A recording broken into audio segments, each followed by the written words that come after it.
dala ng ano. Dito sa takbo, parang tubig dagat ay pumasok ng lupa. Hindi siya sabi mga hanggang halos ulo na yung taas. May tubig dun sa bahay. So paano po yung mga bata ng dito sa bahay nila? Kung gano'n kataas, Yes. yung dating ng tubig. Nabigla.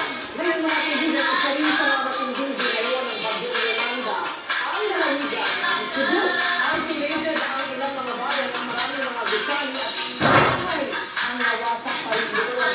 Alamin natin ang ipresensyon nila kay Rico Luciana. Rico.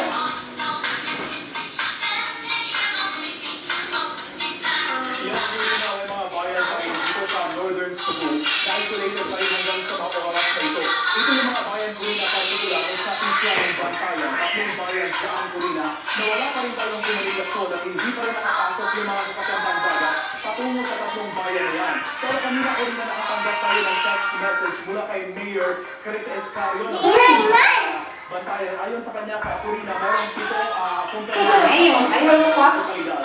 Pero mahigit 90% sa mga kabayan sa kanyang bayan Purina ay wasak at hindi na pwede mapakikinabangan. Pero wala pa rin report Purina mula sa mga bayan ng Santa Fe at ng Barcelona. Ang bayan Purina kung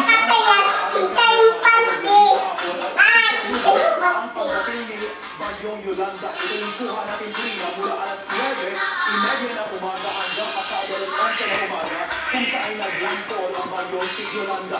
Lahat nasa bayan Purina ay sira sa bayan ng Bantayan. Maging yung mga bayan ng ventilation sila ng sitio at covered court ay hindi na may sura at hindi na kanilang plaza.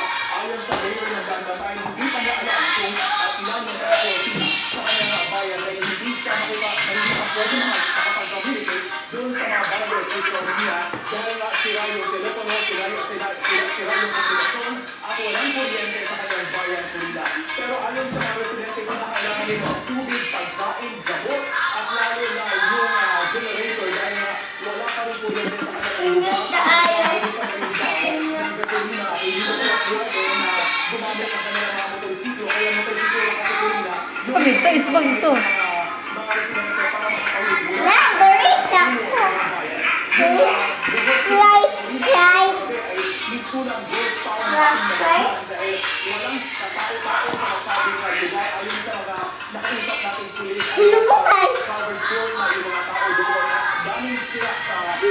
Wala.